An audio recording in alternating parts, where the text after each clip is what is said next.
군중들이 바스티유 감옥을 파괴하고 자신들이 학대한 귀족의 집을 찾아다니면서 X자 표시를 대문에 하였습니다. 이 X자 표시를 문 대문에 한 이유는 바로 그 표시가 있는 사람은 내일 죽게 될 거라는 겁니다. 그러니까 도망갈 거면 오늘 도망가고 내일은 기회가 없다는 겁니다. 근데 그렇게 폭동이 났지만은 귀족들은 아무 일도 아니라고 생각하면서 그냥 술을 마시며 시간을 보내었습니다. 그리고 그 다음 날이 되었습니다. 그리고 우리가 다 알다시피 국왕 루이 16세도 거의 알몸의 상태로 콩코드 광장에 끌려 나와서 처형을 당하게 됩니다. 그리고는 마리 앙뚜아네트도 수레에 끌려다니면서 결국은 죽음을 맞이하게 됩니다. 수많은 귀족들이 그 전날에 웃고 즐기며 춤을 추며 파티를 했지만 결국 죽음을 당하게 되었습니다. 여러분, 이 이야기가 무엇을 보여줍니까? 내일 분명히 그런 일이 있을 거라고 경고했지만은 그 경고를 무시해서 죽음을 당하게 되었습니다. 성경은 수많은 경고들을 우리에게 하고 있습니다. 이미 우리가 위대한 설교자라고 칭송을 받는 마틴 로이드 존스 목사님이 성경의 핵심을 단 한 구절로 말한다면 누가복음 3장 7절이라고 말을 하였습니다. 누가복음 3장 7절에 보면은 장차 다가올 진노를 피하라는 말씀이 있습니다. 그 장차 다가올 진노를 피하라는 말씀이 성경 전체의 핵심이라는 겁니다. 왜 그렇게 보는 겁니까? 로이드 존스 목사님은 인생은 너무나 짧고 하나님 앞에 설 때가 있는데 그 설 때에 누가 진노를 피할 수 있겠냐는 겁니다. 진노를 피할 수 있는 사람은 바로 예수 그리스도를 믿어야만 합니다. 그렇기 때문에 누가복음 3장 7절이 성경의 핵심이라고 말을 하였습니다. 여러분, 하나님 앞에 설 때가 있음을 알며 살아가고 있습니까? 오늘 예수님의 비유 그 마지막 시간입니다. 예수님께서 한 부자와 가난한 나사로에 대한 비유를 말씀하고 있습니다. 오늘 성경에 보시면 어느 한 부자가 있는데 그는 자색옷과 베옷을 입고 있다라고 말을 하고 있습니다. 자색옷은 겉옷을 말하는 겁니다. 당연히 겉에 입는 옷이 화려하게 여러가지 색깔로 입는 겁니다. 베옷은 그러면 뭔가 속옷을 말하는 겁니다. 당시에 가장 비싼 속옷이 애굽에서 만든 속옷이었습니다. 그럼 우리가 충분히 추측 가능한 것이 이 부자는 애굽에서 만든 베옷을 지금 입고 있었을 겁니다. 그러니까 가장 좋은 베옷을 입고 있고 날마다 잔치를 하고 있다라고 지금 성경이 말을 하고 있습니다. 근데 중요한 것이 무엇입니까? 오늘 성경은 이 부자의 이름을 기록하고 있지 않습니다. 세상 모든 것을 알고 계신 하나님께서 왜 부자의 이름을 모르겠습니까? 근데 성경은 부자의 이름을 의도적으로 기록하고 있지 않습니다. 그 이유는 부자가 하나님과 전혀 관계없는 삶을 살았기 때문입니다. 쉽게 말해서 하나님을 믿지 않았기 때문에 성경은 부자의 이름조차 기록하고 있지 않습니다. 반면에 너무나 가난한 이 나사로는 이름을 가지고 있습니다. 그 이름의 뜻이 무엇인지 아십니까? 이 나사로의 이름의 뜻은 하나님께서 도우신다는 겁니다. 나사로의 이름만 봐도 이 나사로가 얼마나 신앙이 좋은 사람인지를 알 수가 있습니다. 하나님께서 도우신다는 이름을 가지고 있는 이 나사로는 부자의 상에서 떨어진 것을 먹으며 살아가고 있습니다. 심지어 지금 우리가 주목해야 될 표현이 있는데 개들이 헌대를 받는다라고 21절에 말을 하고 있습니다. 개들이 헌대를 한다는 게 뭡니까? 피부병이 들어서 몸에 염증이 있는 겁니다. 염증이 있어가지고 고름이 가득 차 있는데 부자의 상에서 떨어진 걸 먹을 때 개들이 와서 그 고름을 핥아준다는 겁니다. 인생이 얼마나 비참합니까? 자기 몸도 가눌 수도 없고 먹고 살기 위해서는 부자가 버린 음식을 먹고 살아야 됩니다. 근데 그는 하나님을 믿고 있습니다. 여러분, 여기서 우리가 주목해야 볼 부분이 있습니다. 율법은 여러분이 구약성경을 읽어보면은 부자는 피부병이 든 이 가난한 사람을 반드시 도와주게 되어 있습니다. 그냥 모른 채 할 수가 없습니다. 분명히 유대인이었던 이 부자는 그 율법을 다 알고 있을 겁니다. 유대인들은 태어날 때부터 글자를 성경을 읽음으로써 배웁니다. 그렇기 때문에 모를 수가 없습니다. 근데도 그렇게 하지 않습니다. 그 말은 무엇을 말하는 겁니까? 이 부자는 하나님을 믿지 않으며 하나님의 말씀을 무시하며 살아가는 자라는 것을 성경이 강하게 암시하고 있습니다. 그러던 이 부자와 나사로가 이제 죽게 되었습니다. 죽고 난 다음에 입장이 완전히 바뀌었습니다. 부자는 지옥으로 가고 가난한 나사로는 천국에 가게 되었습니다. 우리가 이 부유에서 주목해야 될 것은 바로 이 부자가 지옥에서 아브라함을 3번 부르는 데 있습니다. 오늘 이 비유의 핵심은 바로 여기에 있습니다. 부자가 아브라함을 3번이나 부르고 있습니다. 여러분 한번 찾아볼까요? 24절을 보면은 아브라함이란 말이 나옵니다.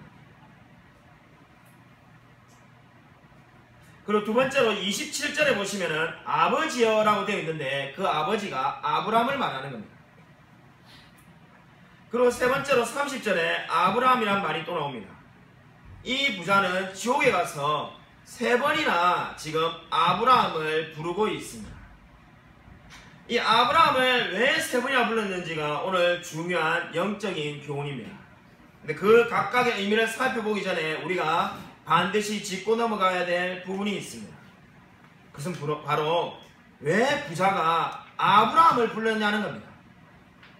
그렇지 않습니까? 왜 부자가 아브라함을 불렀을까요? 여러분 여기에 우리의 중요한 영적인 교훈이 있습니다. 우리가 성경을 볼 때 이러한 부분을 결코 놓쳐서는 안 됩니다. 부자가 아브라함을 부른 이유가 어디 있습니까? 자신이 유대인이기 때문에 유대인의 조상인 아브라함이 자기를 도와줄 거라는 막연한 기대를 가지고 있었습니다. 우리가 다르게 본다면 왜 하나님을 부르지 않았을까요? 하나님의 자비에 호소하면서 불렀어야 되지 않습니까? 그러나 오늘 성경이 말하는 바가 무엇입니까? 살았을 때 하나님의 자비를 의지하지 않는 자는 지옥에 가서도 하나님의 자비를 의지하지 않는다는 겁니다. 이것이 바로 이 오늘 성경 말씀이 보여주는 중요한 영적인 진리입니다. 사람의 영적인 성향은 죽음 이후에도 결코 변화되지 않는다는 겁니다. 이 땅에서 하나님을 사랑한 사람은 천국에서도 하나님을 사랑합니다.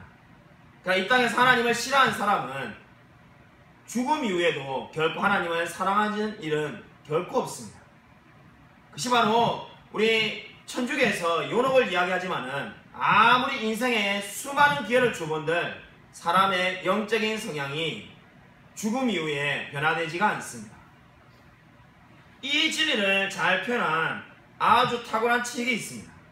그것이 바로 C.S. 루이스가 쓴 천국과 지옥의 이혼이라는 책입니다.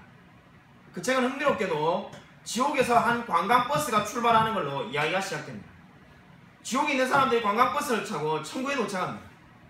천국에 도착해서 마음껏 관광을 해라는 겁니다. 천재적인 작가 C.S. 루이스가 그 누구도 생각하지 못한 이야기를 시작합니다. 책을 잡으면은 끝날 때까지 놓을 수가 없습니다. 천국에서 막 이렇게 모든 것을 즐기고 관광이 끝나가는데 천국에 있는 천사장이 이렇게 말을 합니다. 너희들에게 이 마지막의 기회를 한번 주겠다. 만약에 너희들이 천국에 남고 싶으면은 다 남아도 좋다. 근데 해야 될 것은 너희가 죄인이라는 것을 인정하고 하나님을 사랑한다라고 고백해야 된다라고 말을 합니다. 그렇게 할 사람은 남고 그렇게 하지 않은 사람은 다 다시 지옥으로 돌아가라는 겁니다. 우리가 어떤 생각하면 어떤 생각이 듭니까? 저도 그 책을 처음에 읽을 때 여러 번 읽었습니다만은 당연히 다 천국에 남겠구나. 이건 무슨 이 소설이 이렇게 끝날 수가 있나 이제 이런 생각을 했는데 어떻게 끝이 납니까? 단 한 사람도 천국에 남지 않습니다. 다 다시 지옥으로 돌아가겠다는 겁니다. 아니 지옥이 너무나 고통스러운데 그 고통스러운 지옥으로 왜 다시 돌아가겠다는 겁니까? 하나님을 사랑하는 것보다는 지옥에 가는 것이 더 낫다는 겁니다. 그 C.S. 루이스의 영적인 통찰력이 바로 이 말씀에서부터 비롯된 겁니다. 지금 이 부자는 지옥에서 하나님을 찾는 것이 아니라 아브라함을 찾고 있습니다. 저와 여러분은 아브라함이 믿음이 대단한 사람으로 생각하니까 그래도 아브라함을 찾으면 대단한 거 아닙니다라고 생각할 수 있지만은 그런 것이 아니라 자신의 혈통적인 유대인의 조상인 아브라함을 부르고 있을 뿐입니다. 한마디로 말해서 영적으로 전혀 변화되지 않은 겁니다. 오늘 이 부자는 이제 3번에 걸쳐서 아브라함을 부르는데 첫 번째 24절에서 아브라함을 부르고 있습니다. 우리 같이 한번 24절을 같이 한번 읽어보도록 하겠습니다. 시작. 불러 이르되 아버지 아브라함이여 나를 긍휼히 여기사 나사로를 보내어 그 손가락 끝에 물을 찍어 내 혀를 서늘하게 하소서. 내가 이 불꽃 가운데서 괴로워하나이다. 부자가 아브라함을 불러 첫 번째 부탁하는 내용이 무엇입니까? 불꽃 가운데 살고 있는데 제발 나사로를 불러가지고 그 손가락 끝에 물을 찍어가지고 내 혀를 서늘하게 해달라는 겁니다. 여러분 한번 생각해 보십시오. 여러분이 지금 뭐 불꽃 가운데 안 있다 할지라도 여러분 오늘 하루 종일 물을 안 마셔가지고 괴로운데 제게 물을 한 컵 달라 해도 갈증 해소가 안 될 판국인데 손가락 끝에 물을 찍어서 나 혀에다가 대어달라는데 무슨 위로가 되겠습니까? 근데 그걸 지금 간절히 원하고 있습니다. 그거라도 제발 있으면 좋겠다는 겁니다. 자신이 얼마나 괴로운지 그것을 벗어날 수가 없다는 겁니다. 여러분 예수님의 모든 비유 가운데에서 지옥을 말하는 비유는 또 있습니다만은 지옥의 고통을 말하는 비유는 이 비유 하나밖에 없습니다. 오늘 이 비유는 지금 지옥이 얼마나 고통스러운지를 이렇게 표현하고 있습니다. 손가락 끝에 찍어주는 물조차도 귀하게 여길 수밖에 없다는 겁니다. 26절에 큰 구덩이가 있어서 지옥과 천국을 서로 건너갈 수 없다라고 지금 말을 하고 있습니다. 이 진리가 보여준 바가 무엇입니까? 한번 지옥에 사는 것으로 결정이 되면 영원히 살 수밖에 없다는 겁니다. 죽음 이후에는 결코 운명을 바꿀 수 있는 기회가 없다라고 성경이 말을 하고 있습니다. 오늘 많은 사람들이 이 세상에 살면서 하나님을 믿지 않는 이유가 무엇입니까? 첫 번째 이유는 지옥이 존재하지 않을 거라는 막연한 기대를 가지고 있기 때문입니다. 두 번째로 혹시 지옥에 있다 하더라도 내가 그 고통을 견딜 수 있지 않을까라고 착각하기 때문입니다. 근데 오늘 성경은 뭐라고 말을 하고 있습니까? 그 고통이 얼마나 힘든지 나사로에게 손가락 끝에 물을 찍어서 자기 혀에 달라라고 말을 하고 있습니다. 그 고통은 견딜 수 없는 고통입니다. 수많은 사람들이 지옥을 믿지 않는 이유는 지옥이 너무나 고통스러운지를 모르기 때문입니다. 위대한 전도자 히필드의 설교집에 이런 이야기가 나옵니다. 한 여자 성도에게 이렇게 유혹하는 자가 있었습니다. 만약에 너가 하나님을 아무리 믿어도 하나님이 너를 선택하지 않는다면 너는 지옥에 가게 될 거야. 하나님이 너를 버리셨다면 너는 결코 소망이 없다라면서 이 엉터리의 정론이죠. 그렇게 지금 유혹을 하는 사람이 있었습니다. 그자 그 말을 이 여자 성도가 믿지 않으면서 나는 구원받을 거라고 계속 말했습니다. 그자 그분이 너가 아무리 믿고자 하지만 하나님이 택하지 않으면 어쩔래라면서 계속 유혹하며 놀려대기 시작합니다. 그때 이 여자 성도님이 이렇게 말을 합니다. 만약에 이 세상에 구원받을 사람이 단 2사람밖에 없다 할지라도 나는 그 중에 한 사람이 되기 위해서 노력할 것이다 라고 고백합니다. 이 고백이 무엇을 말합니까? 세상 그 무엇보다도 구원을 받는 일이 가장 복되고 소중하다는 겁니다. 구원을 받지 않고서 세상에서 결코 행복할 수가 없다는 겁니다. 여러분 그렇습니다. 여러분 정말로 구원을 받은 자입니까? 구원을 받지 않은 자라면 여러분의 인생은 그보다 더 비참할 수가 없습니다. 오늘 27절에 보시면 부자가 두 번째로 아브라함을 부르는 내용이 나옵니다. 그리고 28절에 이러한 말을 합니다. 우리 한번 28절의 말씀을 다시 한번 읽겠습니다. 시작. 내 형제 5이 있으니 그들에게 증언하게 하여 그들로 이 고통받는 곳에 오지 않게 하소서. 부자가 뭐라고 말합니까? 자기에게 이제 물을 찍어달라고 했는데 그 물을 찍어주는 것은 불가능하다고 말하자 그러면 저 세상에 자기의 형제 5명이 있는데 그 5명은 제발 이 고통스러운 곳에 오지 않게 해달라고 말을 합니다. 이 성경을 읽다 보면은 이 부자가 이 형제들을 얼마나 사랑했으면 이렇게 말을 하냐 이렇게 우리가 쉽게 오해하기 쉽습니다. 저도 처음에 그렇게 생각했습니다. 근데 좀 더 우리가 성경을 묵상하다 보니까 어떤 생각이 듭니까? 지옥에는 사랑이 없다는 생각을 도달하게 됩니다. 지옥에는 사랑이 없습니다. 지옥에 사랑이 없는데 이 부자가 지금 사랑하는 마음으로 이 형제들을 위하는 말을 할 수가 없습니다. 그럼 부자는 무슨 마음으로 지금 형제들이 이곳에 오지 않게 해달라고 하는가? 한마디로 말해서 후회입니다. 자신이 자책감과 후회가 들기 때문에 지금 이런 말을 하는 겁니다. 그저 다르게 말해서 미안한 마음에서 이 말을 할 뿐입니다. 저는 성경에서 하나님을 믿지 않는 자가 할 수 있는 가장 위대한 말이 이 말이라고 생각합니다. 바로 저들로 하여금 이 지옥에 오지 않게 해달라는 말보다 믿지 않는 자가 더 할 수 있는 말이 없습니다. 그러나 그 말조차도 후회에 불과하다는 겁니다. 여러분, 이 말이 무엇을 말하는 겁니까? 여러분, 믿지 않는 영혼들이 할 수 있는 말은 바로 이 말밖에 없습니다. 이 고통받는 곳에 저들이 오지 않게 해달라고. 그러나 그때는 이미 늦었다는 겁니다. 여러분, 정말로 복음이 얼마나 긴박하게 전파되어야 되는지를 알고 있습니까? 1704년 독일의 베냐민 슈몰크 목사라는 부분이 있었습니다. 1704년에 이 독일의 베냐민 슈몰크 목사님은 어느 날 먼 지역에 신방을 가게 되었습니다. 신방을 가다가 돌아오는 길에 마차를 타고 오는데 보니까는 자기가 살고 있는 동네가 온 마을이 불에 타고 있습니다. 자기 집은 불에 타지 않을까 하는 염려를 가지고 왔는데 아니나 다를까 자기 집도 다 불에 타고 있었습니다.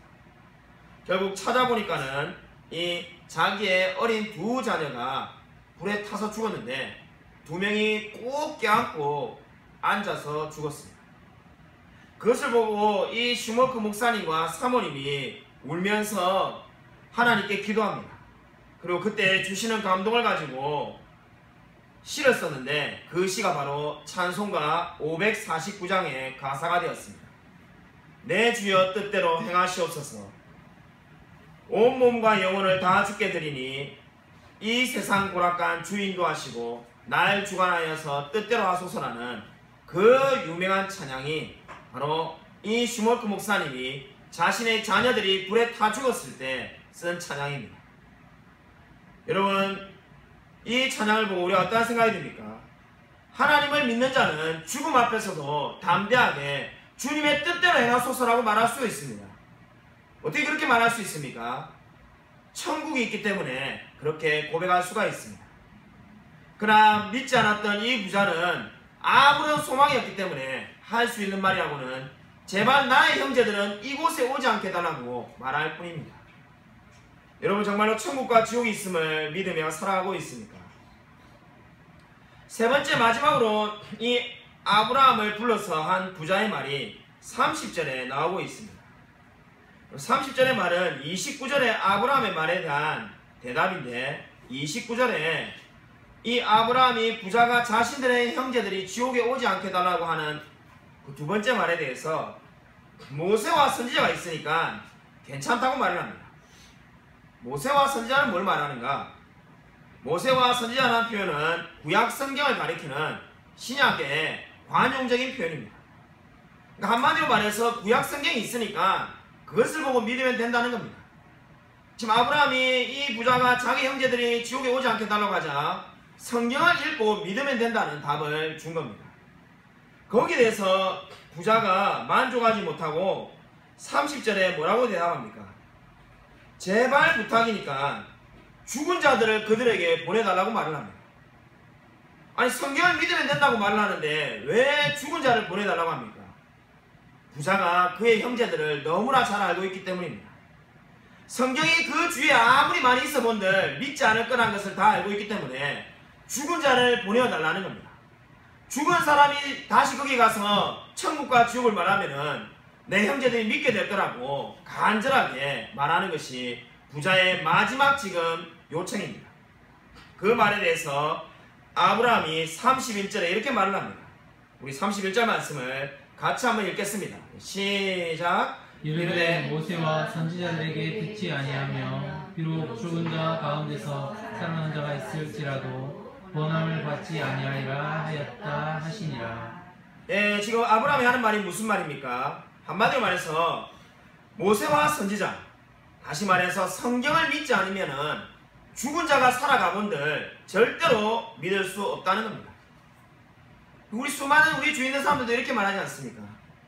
아, 내가 정말로 죽은 사람들이 다시 나타나서 루터와 칼빈이 나타나서 만약에 복음을 전하면 제가 왜 안 믿겠습니까? 정말로 죽은 선지자 이사야나 엘리야가 나타나서 진짜 여기서 하나님을 전하면 믿겠습니다라고 말하는 사람을 우리가 그리 어렵지 않게 만날 수 있습니다. 아니 뭐 예수님이 부활했다는데 그러면 기독교 인구가 얼마나 많은데 왜 죽은 사람이 하나도 부활 안 합니까? 죽은 사람이 부활해서 여기 와서 설교하면 제가 믿겠습니다라고 말하는 분들이 있습니다. 그러나 오늘 성경은 그것이 진리가 아니라고 말을 하고 있습니다. 죽은 자가 다시 돌아와도 절대로 성경을 믿지 않는다는 겁니다. 성경을 있는 그대로 지금 믿지 않는 자는 죽은 자가 돌아와도 성경을 믿지 않습니다. 그것이 바로 부자가 듣게 된 마지막 대답이었습니다. 실제로 성경에 그러한 사건이 있었습니다. 예수님이 죽은 나사로를 살리셨을 때 수많은 바리새인과 유대인들이 보았습니다. 그들이 하나님을 믿었습니까? 그들이 하나님을 믿지 않았습니다. 오히려 엉터리 기적이라고 예수님을 죽이려고 했습니다. 그것이 바로 성경이 말하는 바입니다. 성경은 뭐라고 말을 하고 있습니까? 성경을 있는 그대로 믿지 않는 자는 그 어떠한 기적을 보아도 하나님을 믿지 않는다는 겁니다. 그렇기 때문에 우리가 믿지 않는 분들이 나는 성경을 믿을 수가 없고 초자연적인 놀라운 기적이 일어나면 하나님을 믿겠다는 말은 완전히 거짓말에 불과한 것입니다. 여러분 정말로 성경을 믿으며 나아가고 있습니까? 제가 어느 날 가장 안타까웠던 이야기가 제가 신학교를 3군데를 다녔는데 2번째 신학교를 다녔을 때 이야기입니다. 뭐 아시는 분은 아실 거고 모르는 분은 물어보셔야 되지만은 녹음을 하고 있기 때문에 특정한 학교 이름을 이야기하지 않겠습니다. 자, 2번째로 다녔던 그 신학교에서 일어난 이야기입니다. 이 룸메이트가 서울의 유명한 1000명이 넘는 교회의 청년부 전도사님이었습니다. 이 룸메이트가 어느 날 방에 들어오지 않아서 제가 기다리다가 저도 모르게 잠이 들었어요. 새벽 3시쯤인가 이렇게 들어와가지고는 저를 막 깨우면서 이야기를 합니다. 근데 일어나 보니까는 이야기를 안 들어줄 수 없는 게 웬만하면은 나 자야 돼 이러면서 말 건데 얼마나 많이 울었든지 사람이 남자가 눈이 퉁퉁 부어가지고 저기 울면서 이야기하는데 안 들을 수가 없었어요. 제가 그때는 처음에 이렇게 생각했습니다. 아버지가 돌아가셨나? 어머니가 돌아가셨나? 순간적으로 그 생각이 본능적으로 드는 거죠. 근데 아버지가 돌아가셨으면 장례식장에 가야 되는데 왜 여기 왔을까? 아버지가 위도가신가? 그런데 놀라운 이야기를 제가 그때 듣게 되었습니다. 자기가 10년을 가르친, 중학생 때부터 가르친 제자가 있다는 거예요. 10년 이상을 가르쳤는데 제가 그 교회 사회 가면서 그 여자 청년은 고아였는데 고아로서 의대를 가가지고 인턴과 이제 레지던트를 끝나가고 있었다는 거예요. 그래서 열심히 혼자서 살고 수많은 교인들이 도와준 거죠. 그래서 믿음 생활을 잘하고 있었는데 청년부 회장도 하고 모든 것을 많이 했답니다. 한 주도 교회를 빠진 적이 없답니다. 근데 갑자기 말기암 판정을 받아가지고 병원에서 죽어가고 있는데 자기가 거기를 갔다 왔다는 거죠. 거기 갔다 왔는데 왜 우냐니까 수많은 성도님들과 같이 이제 갔는데 이제 이렇게 예배를 드리는데 예배 드리지 말라면서 소리를 지르는 거죠. 처음에 잘못 들은 줄 알고 그냥 그렇게 하는데 예배 장인을 받고 싶은 마음이 없다는 거죠. 근데 그래도 억지로 예배를 드렸습니다. 속상해서 그러니 이렇게 하고 하는데 계속 하나님을 부인하더라고요. 그래서 옆에 있는 물건을 집어 던지려고 하면서 자기가 인생을 얼마나 열심히 살았는데 내가 왜 죽어야 되는지 모르겠다면서 그렇게 말을 하는 거죠. 내가 이렇게 인생을 열심히 살았는데 왜 30도 안 돼서 인생을 마감해야 되는지 알 수 없다면서 소리를 지르면서 다 나가라고 하더라고요. 근데 그 모습을 보고 난 다음에 이 전도사님이 아무리 생각해도 이게 하나님을 믿는 자의 모습이 아니라는 생각을 들게 되었다. 봉고를 타고 오는데 다 사람들이 침묵하는 거죠. 아니 우리가 10년을 넘게 그 자매를 봤는데 그럼 우리 이때까지 뭘 본 건가? 봉고에 있는 분들이 다 아시는 거죠. 분명히 하나님 안 믿는 사람인데 그럼 우리는 도대체 뭘 이때까지 보고 살았는가? 다 울고 분위기가 완전히 깔아앉아 있어요. 그 전도사님 제가 와서 막 울면서 하는 말을 제가 잊을 수가 없습니다. 저는 도대체 무슨 사역을 한 걸까요? 자, 그 많은 시간 동안에 왜 그 자매가 하나님께 거듭나지 않은 사람일 수도 있다는 생각을 왜 한 번도 하지 않았을까요? 라면서 후회하는 모습을 잊을 수가 없어요. 결국 끝까지 그분은 하나님을 영접하지 않고 죽었습니다. 여러분 이 이야기가 무엇을 보여줍니까? 인생에서 제일 중요한 것은 하나님을 만나는 것입니다.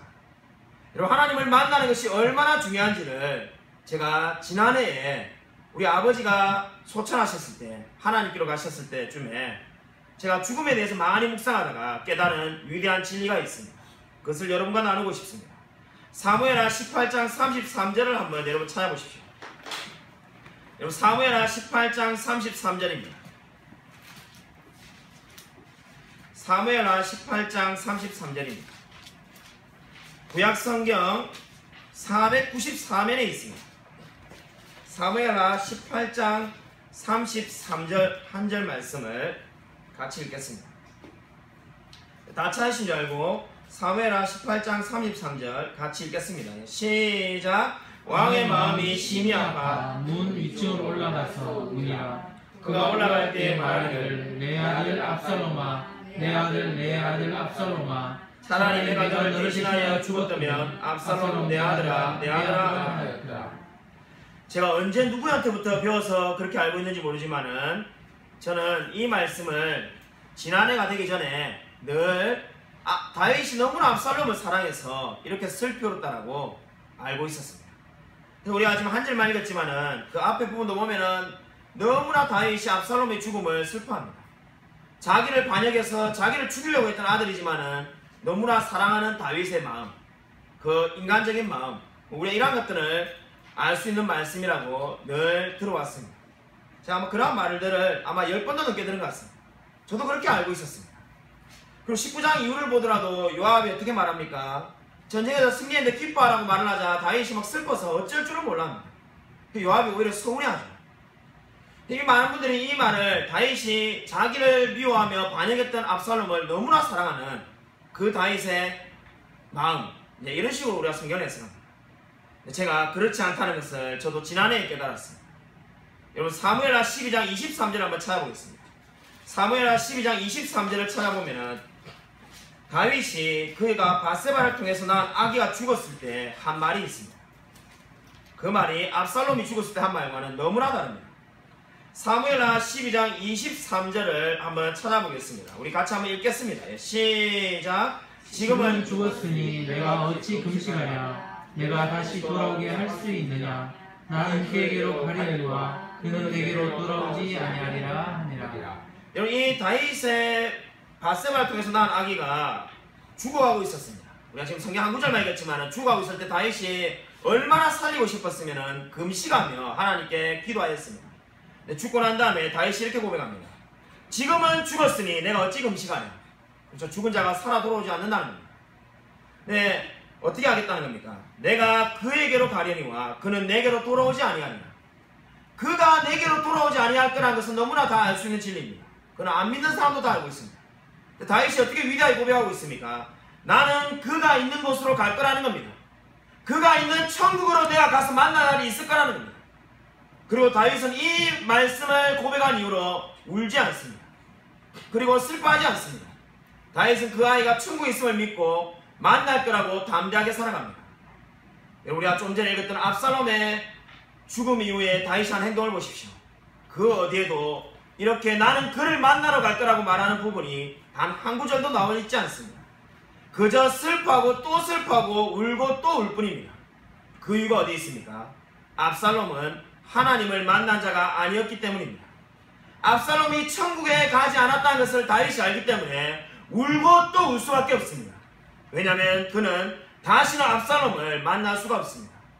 오늘 예수님의 비유에서 보여준 것처럼 천국과 지옥 사이에 큰 구름텅이가 있어서 결코 건너갈 수가 없습니다. 그것을 다 알고 있는 다윗이 울고 또 울 수밖에 없습니다. 요압이 찾아와서 전쟁에 승리해서 기뻐하자고 말을 해도 기뻐할 수가 없습니다. 왜냐하면 압살롬은 하나님을 만난 자가 아니기 때문입니다. 그러나 그 어린아이가 죽었을 때 바세바 간음하여 낳은 아이가 죽었을 때도 어떻게 고백하고 있습니까? 그 아이는 천국에 갔을 거라고 위대한 고백을 하고 있습니다. 사랑하는 여러분, 이 이야기가 무엇을 보여줍니까? 인생에서 가장 고통스러운 일이 무엇이라고 지금 성경이 보여주고 있는 것입니까? 그리스도인에게 가장 고통스러운 것은 하나님을 믿지 않는 가족을 지켜보는 겁니다. 돈이야 없어도 얼마든지 행복하게 살아갈 수 있습니다. 근데 하나님을 믿지 않는 가족을 지켜보는 것이 왜 괴롭습니까? 지금 우리 가족이 건강하고 좋은 직장도 있고 세상에서 잘 나가고 있지만은 왜 그를 지켜보는 것이 괴롭습니까? 그가 어디로 향하고 있는지, 그의 미래가 어떻게 될지 너무나 분명히 알고 있기 때문입니다. 그 믿지 않는 가족은 자기가 어디로 가고 있는지를 모르지만은 하나님을 믿는 그리스도인은 그 사랑하는 자녀와 그 부모와 형제가 어디로 향하고 있는지 너무나 잘 알고 있기 때문에 슬플 수밖에 없습니다. 여러분, 믿지 않는 가족을 보는 것보다 더 괴로운 일이 세상에 없습니다. 여러분, 그러므로 믿지 않는 가족을 위해서 기도하지 않는 것 자체가 죄입니다. 성경에 사무엘이 말하는 기도하기를 싫은 죄를 범하지 말라는 말은 바로 여기에 해당되는 겁니다. 믿지 않는 자를 위해서, 특별히 믿지 않는 가족을 위해서 기도하지 않는 것은 그 자체로 이미 죄입니다. 왜냐하면 그 가족의 끝이 어디로 가는지 너무나 잘 알고 있는데 어떻게 기도하지 않을 수 있겠습니까? 여러분, 정말로 가족을 위해 기도하고 있습니까? 나의 사랑하는 친구와 친척을 위해서 여러분은 얼마나 기도하고 있습니까? 제가 아는 한 믿지 않는 가족을 둔 사람의 이야기 중에 가장 감동적인 이야기는 뉴 왈리스의 이야기입니다. 뉴 왈리스의 아내는 감리교 신자였는데 남편이 예수 믿게 해달라고 늘 기도하였습니다. 근데 그 남편이 예수님을 믿을 마음이 전혀 없습니다. 기도하다가 어느 날 지혜를 얻었습니다. 자기의 생일 선물로 사주겠다는 남편에게 성경을 오히려 주면서 성경을 꼭 일독 한번 해달라고 말을 합니다. 그러자 생일날 기분 나쁜 소리를 할 수가 없으니까 그 남편이 성경을 읽겠다라고 말을 합니다. 그러나 우리가 충분히 예상할 수 있듯이 그것을 읽을 마음이 없으니까 읽어지지가 않습니다. 아내가 늘 읽었냐고 확인하고 또 확인합니다. 안 읽었다고 말하다가 읽기는 좀 읽어서 말을 해야 되겠다는 생각이 들어서 어느 날 기차를 타고 출장을 가다가 성경을 읽으려고 펴었습니다. 재미가 없습니다. 근데 마침 그때 옆에 타고 있던 사람이 그 당시 미국에 1800년대 후반에 제일 유명했던 무신론자 잉거솔이 그 옆에 앉아 있었습니다. 당시에 미국에 믿는 그리스도인 중에 무디 목사님이 제일 유명했고 무신론자 중에 제일 유명했던 사람이 잉거솔이었습니다. 이 사람이 미국 예일대나 전역의 대학을 다니면서 하나님이 죽었다라고 강의하는 사람이었습니다. 하필 그 사람이 그 옆에 앉았습니다.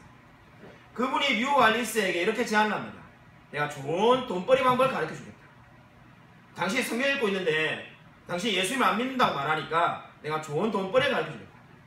아, 그래요? 어떻게 하면 돈을 벌 수 있습니까? 어차피 아내가 성경 읽으라고 하니까 읽어야 되지 않느냐. 예. 성경을 읽고는 포르노를 써라. 이 예수님과 예수님 제자 이야기를 가지고 포르노를 한번 써봐라. 그때까지 그런 이야기가 하나도 없었답니다. 그러면 사람들이 욕하면서 그 책을 사보게 됩니다. 너는 돈방 쓰게 앉게 될 거야. 듣고 보니까 맞는 말 같아서 그날부터 미친듯이 성경을 읽기 시작합니다. 아내가 너무나 행복하며 즐거워합니다. 드디어 우리 남편이 이제 성경을 읽는 것 같구나. 근데 어느 날 보니까는 성경책 옆에 뭐 하나 노트가 있습니다. 성경책을 옮겨 적나? 왜 노트가 있지 하고 성경 노트를 열어보니까는 그 노트에 포르노 이야기가 가득해 있습니다. 아내가 깜짝 놀라서 울면서 기도하기 시작합니다. 아니, 제가 그렇게 열심히 기도했는데 어떻게 우리 남편이 더 안 좋은 상태에 머무를 수 있습니까? 아니, 이것이 기도의 응답입니까? 그리고 기도하고 또 기도하였습니다. 남편은 그 포르노 쓰는 이야기를 멈출 생각을 하지 않습니다. 그러다 어느 날 이제 포르노 이야기를 다 듣고는 그것이 성경에 나오는 이야기하고 사실관계가 맞는지 마지막 점검을 하게 되었습니다. 점검을 하려고 성경을 읽는데 마음에 성령이 역사하였습니다. 마음에 성령이 강하게 임재하여서 울며 회개하며 뉴 왈리스가 자신이 죄인이라고 고백합니다. 그리고 자기가 썼던 포르노 책은 다 버려버립니다. 그리고 그가 하나님을 믿고 난 다음에 내가 살아왔던 인생을 후회하면서 소설 하나 쓰기로 결심합니다. 그리고 그 소설이 우리가 너무나 잘 알고 있는 배너라는 소설이 되게 됩니다. 그것이 수십 년 이후에 영화로 제작되게 된 겁니다. 여러분, 이 뉴 왈리스 이야기가 무엇을 보여줍니까? 기도하는 사람은, 기도하는 자의 자녀는 반드시 실패하지 않는다는 암브로시우스의 말이 떠오르지 않습니다. 여러분, 가족을 위하여 기도하십시오. 여러분, 믿지 않는 자 가족을 보는 것보다 더 고통스러운 것은 없습니다. 하나님이 반드시 역사하실 때가 있을 것입니다. 여러분, 오늘 이 부자와 나솔의 이야기가 무엇을 보여줍니까?